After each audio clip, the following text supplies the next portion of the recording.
ايوه انا بكلمك انت اللي قاعد دلوقتي في الضلمه وماسك موبايلك، فكر ان العزله دي حاجه جميله، انك كده في امان وتمام، صح؟ هنا اقول لك انك غلطان. ان العزله دي لو طالت هي اول فاس بيكسر دماغك وبيطلع ابشع وحش مستخبي جوه نفسك. النهارده احنا مش جايين نلخص فيلم رعب عادي، النهارده احنا داخلين رحله طويله ودسمه جوه ممرات فندق معزول، وهنعيش مشهد بمشهد ذا شاينينج، التحفه السينمائيه. القصه بتبدا معانا في مكتب فخم جوه فندق عملاق اسمه اوفرلوك. الفندق ده مبني في منطقة جبلية معزولة تماما وسط الطبيعة، وبسبب التلج الشديد اللي بيقفل الطرق في الشتاء الفندق بيقفل أبوابه قدام الزباين لمدة 5 شهور. هنا بنتعرف على بطلنا جاك، راجل شغال مدرس بس هو في الحقيقة كاتب بيحاول يثبت نفسه، وعنده تاريخ قديم ومظلم مع العصبية وإدمان الكحول. جاك جاي يقدم على شغلانة حارس فندق في فترة الشتاء، يعني هيفضل قاعد جوه المكان العملاق ده هو وعيلته عشان يحرسه ويدفيه لحد ما الصيف يجي. مدير الفندق بيبص لجاك بنظرة غامضة وبيديله تحذير مرعب من أول دقيقة. بيقول له: يا سيد جاك، الشغلانة دي مش سهلة. من كام سنة جبنا حارس اسمه تشارلز جرادي، قعد هنا مع مراته وبناته التوأم، بس بسبب العزلة التامة والهدوء الراجل عقله طار ومسك الفاس وذبح بناته وزوجته وبعدين انتحر. الموقف الطبيعي إن جاك يخاف، بس جاك بيضحك بمنتهى الثقة وبيقرر يقبل الشغلانة، وهو بيقول للمدير: لا ما تقلقش، أنا أصلا كاتب ومحتاج نوع العزلة والهدوء ده بالذات عشان ألف روايتي الجديدة، ومراتي ويندي هتحب المكان جدا. جاك بيرجع بيته وبنشوف مراته الغلبانة ويندي وابنه الصغير داني. وعلى فكرة داني طفل مش طبيعي، عنده صديق خيالي جوه دماغه اسمه توني، وتوني ده بيجيله في شكل رؤية أو هلاوس. وأول ما داني عرف بحكاية الفندق، توني وراه لقطة مرعبة إن ممر الفندق بيتبثق منه شلال ضخم من الدم، وهنا الواد بيغمى عليه من الرعب، بس الدكاترة بيقولوا دي مجرد نوبة نفسية لأن أبوه في الماضي وبسبب شرب الكحول شد دراع الواد لدرجة إنه خلع له كتفه. ودي معلومة مهمة جدا جدا عشان تفهم إن جاك جواه غضب من قبل ما يشوف الفندق أصلا. يوم الرحيل بيجي والعيلة بتركب العربية وبتمشي وسط جبال التلج في لقطة واسعة جدا من فوق بتحسسك من أول ثانية بمدى صغر حجم العربية ومدى رعب العزلة اللي هم رايحين ليها. العيلة بتوصل الفندق في آخر يوم ليه قبل ما يقفل، وهم بيلفوا في المكان. الطباخ الأسمر العجوز اللي شغال هناك واسمه هالوران بياخد الواد داني على جنب وبيمسكوا حوار غريب جدا. هالوران بيكلم داني جوه دماغه من غير ما يفتح بقه، داني بيرد عليه بنفس الطريقة. هالوران بيشرح لداني وبيقول له: يا ابني احنا الاتنين عندنا قدرة نادرة اسمها الشاينينج أو البريق. دي طاقة روحية بتخلينا نقرأ الأفكار ونشوف ذكريات الأماكن، والفندق ده بالذات ليه تاريخ قديم أسود وفي حوادث كتير حصلت، فلو شفت أي حاجة مرعبة هنا غمض عينك واعرف إنها مجرد ذكريات زي الصورة في كتاب. ما تقربش أبدا أبدا من الأوضة رقم 237. الكل بيمشي والفندق بيقفل أبوابه والتلج بيحاصر المكان من كل حتة، والعيلة بقت لوحدها تمام في القلعة المهجورة دي. الأيام بتعدي وداني بيبدأ يركب عجلته الصغيرة ويلف بيها في الممرات الطويلة الفاضية. صوت العجل وهي بتمشي على أرض الخشب وبعدين السكات بيعمل حالة من القلق والتوتر للمشاهد. فجأة في نهاية الممر بيظهر له شبح البنتين التوأم المقتولين واقفين باللبس الأزرق وبيتكلموا بصوت طفولي مرعب: تعال العب معانا يا داني، للأبد وللأبد وللأبد. بعدين الكاميرا بتقطع بسرعة على جثثهم المذبوحة والدم في كل مكان.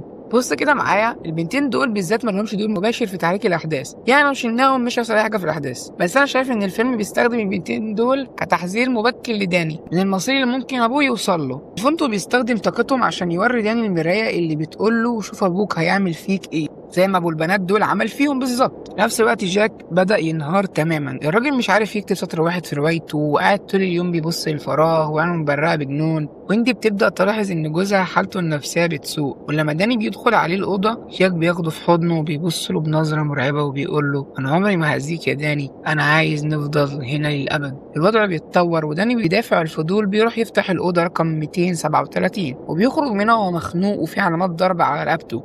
ويندي بتشوف منظر ابنها وبتنهار وبتدخل في خناقة حادة مع جاك وبتتم ان هو اللي ضرب الواد ورجع لعادته القديمه. جاك بيخرج من الاوضه وهو في قمه الغضب والغل وبيدخل صاله الحفلات الفاضيه وبيمسك دماغه بيتمنى لو كان في كاس كحول ينسيه همومه. فجاه الصاله تتحول لمكان مليان بشر وارواح بيلبسوا لبس صار من العشرينات وبيظهر له شبح برلمان بيصب له شراب. جاك بيبدا يشرب ويتكلم مع الاشباح، وهنا بيدخل وراه شبح الخادم القديم تشارلز جرادي جوه الحمام بعد ما الخادم دلق عليه عصير بالغلط. بص كده معايا وركز في المشهد ده كويس جدا، ودي الصراحه تحنيكه مني. هتلاحظ ان الحمام ده متغطي بالكامل باللون الاحمر والابيض. انا شايف ان المخرج هنا بيستخدم سيكولوجيه الالوان عشان يخلق تناقض نفسي مرعب. الاحمر بيمثل خطر وجنون الدم، والابيض بيمثل الهدوء والسلام الدبلوماسي. وبنعرف ان الخادم ده هو نفسه الشخص اللي قتل مراته وبناته، مع ذلك واقف بيكلم جاك بمنتهى البرود والادب الشياكه. التناقض ده بيوريك ان أبشع أنواع القتلة مش اللي بيصرخ، ده اللي بيكلمك بمنتهى السلام وهو جواه رغبة مرعبة في الذبح.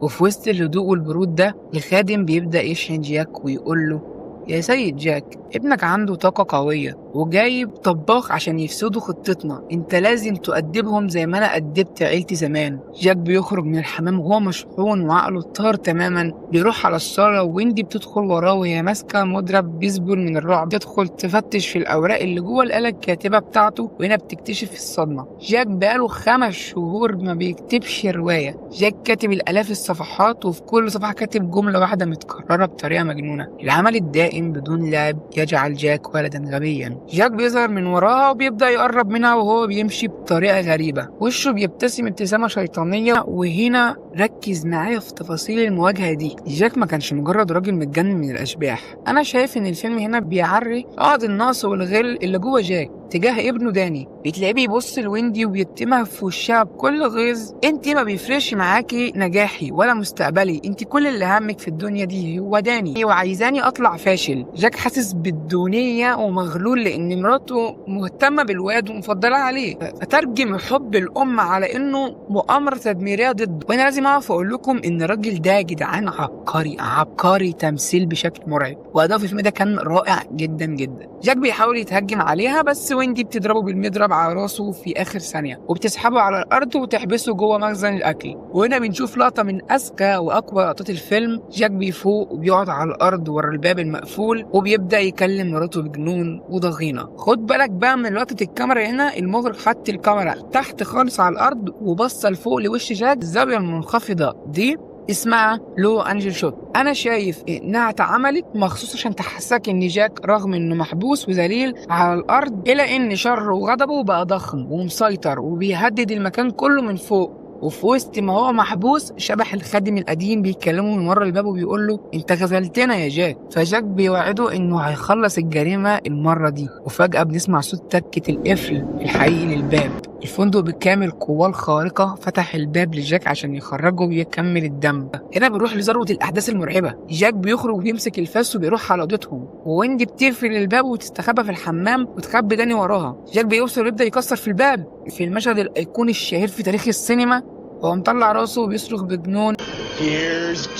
ومعلومة صايعة كده على السريع من الكواليس تورينا عبقرية الشغل. من كتر ما جاك كان شغال زمان في الإطفاء فكان المتدرب يكسر الأبواب بسرعة مرعبة. فأول تصوير كسر باب الديكور الخفيف في ثواني والمشهد باخ. فصناع الفيلم اضطروا يجيبوا باب خشب حقيقي وقوي جدا وتقيل عشان يستعمل الضربة الفعلية ويدينا الواقعية والصعوبة دي في الكسر. بسبب قوة الباب ويندي بتلحق تخرج ابنها داني من الشباك الصغير بتاع الحمام، بس هي ما بتلحقش تخرج وراه لان جاك بيمد ايده ويفتح القفل. في نفس الوقت الطباخ الاسمر هالوران بيوصل الفندق بعد ما حس بطاقة الشايننج ان داني في خطر. بس اول ما بيدخل الصالة جاك بيطلع له فجأة من ورا العواميد وبيطير في صدره الفاس. داني بيشوف اللقطة وبيجري بره الفندق وسط العاصفة الثلجية المرعبة وبيدخل يستخبى جوه متاهة الشجر اللي بره الفندق. وجاك بيجري وراه بالفاس زي الوحش وهو بيعرج وبيصرخ باسمه في الضلمه. وهنا بنشوف ذكاء الطفل ضد جنون الاب. داني عارف ان ابوه بيمشي وراه خطوات رجله في التلج، وقرر يعمل ايه بقى؟ بيمشي لورا على نفس خطوات رجله القديمه وبيستخبى ورا شجره. جاك بيوصل لنهايه الخط ما بيلاقيش خطوات، بيتوه تماما جوه المتاهه المظلمه والبرد بياكل في جسمه. داني بيستغل الفرصه وبيجري يتقابل مع امه،